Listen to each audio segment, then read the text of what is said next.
Muito bom dia! Estamos mais uma vez aqui para os nossos devocionais expositivos no livro de Colossenses, da Igreja Batista Boas Novas, em Piraporinha, Diadema. Queremos, antes de mais uma vez, agradecer ao Seminário Batista Logos. Estamos aqui no seu estúdio, gravando estes devocionais e convidamos você para conhecer o nosso seminário aqui na Avenida Engenheiro Armando de Arruda Pereira, 2747. Também te convidamos para conhecer a Igreja Batista Boas Novas, em Diadema, que fica na rua Júlio Campos Rodrigues, número 180, Piraporinha, Diadema. Seguindo então o nosso texto, nós estamos no final do capítulo 1 de Colossenses e vamos ler os versos 24 a 29. Já fizemos uma introdução sobre esta parte que fala sobre a visão ministerial do apóstolo Paulo. E o texto diz: alegro-me quando sofro por vocês em meu corpo, pois participo dos sofrimentos de Cristo, que continuam em favor de seu corpo, a igreja. Deus me deu a responsabilidade de servir seu povo, anunciando-lhes sua mensagem completa. Essa mensagem foi mantida em segredo por séculos e gerações, mas agora foi revelada ao seu povo santo, pois Deus queria que eles soubessem que as riquezas gloriosas desse segredo também são para vocês, os gentios. E o segredo é este: Cristo em vós, o que lhes dá a confiante esperança de participar de sua glória. Portanto, proclamamos a Cristo, advertindo a todos e ensinando a cada um com toda a sabedoria para apresentá-los maduros em Cristo. Por isso, trabalho e luto com tanto esforço na dependência de seu poder que atua em mim. Nós fizemos uma introdução sobre este assunto da visão de ministério do apóstolo Paulo, e o apóstolo Paulo, ele nos dá vários aspectos dessa sua visão de ministério. E ele cita alguns desses que podemos aqui neste texto pensar: qual é a fonte do ministério, o espírito do ministério, o sofrimento do ministério, o alcance do ministério, o assunto do ministério, o estilo do ministério, e a soma do ministério e a força do ministério.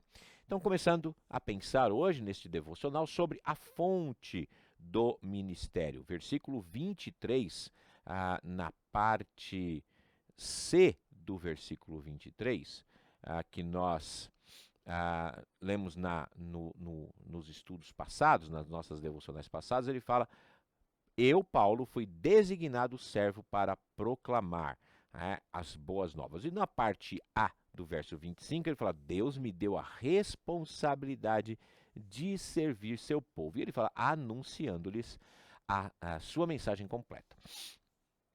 Paulo, então, fechou a sessão anterior descrevendo o conteúdo da fé aos colossenses, ou seja, o evangelho, a verdade salvadora, a qual ele é ou foi um ministro. E no verso 25 do capítulo 1, ele repete o pensamento dizendo mais uma vez que ele foi ministro da igreja, ele foi colocado para servir a igreja como uma fonte do seu ministério. A fonte do seu ministério era Deus, a fonte do seu ministério era falar desse Deus. Então, tornando-se um ministro de Jesus Cristo, o que não era o que Saulo de Tarso planejava fazer em sua vida. Pelo contrário, ele se encaminhava para os escalões superiores do judaísmo. E é interessante que as credenciais de Paulo eram credenciais impressionantes. Ele fala que ele era circuncidado ao 8º dia, da nação de Israel, da tribo de Benjamim, hebreu de hebreus, fariseu quanto à lei, quanto ao zelo perseguidor da igreja, quanto à justiça que há na lei, ele diz ser irrepreensível. Paulo, nascido lá em Tarso, foi criado em Jerusalém, educado por Gamaliel, estritamente de acordo com a lei, como ele diz, dos nossos pais, e zeloso pelas coisas de Deus, conforme diz em Atos 22. Ele também disse que na sua idade, para a sua idade, ele excedia em muitos da sua mesma época, dos seus compatriotas, das tradições que eles aprenderam. E esse zelo levou Paulo a se tornar um perseguidor dos cristãos.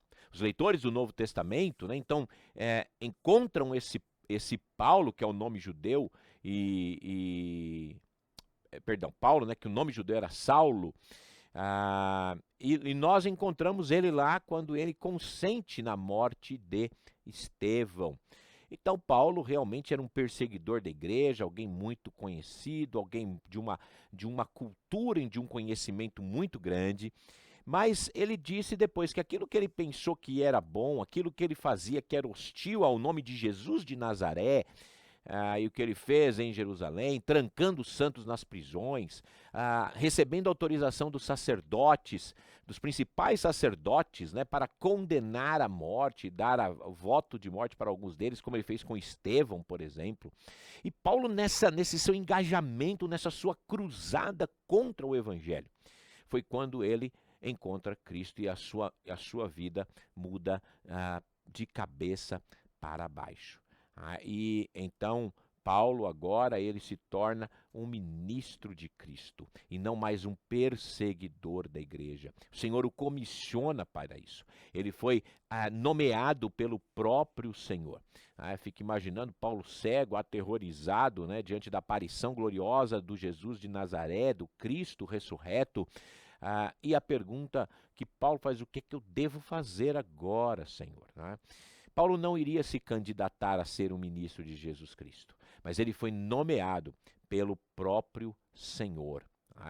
E Paulo muitas vezes sublinha o fato, né, maravilhoso de que Deus o houvera escolhido para o ministério.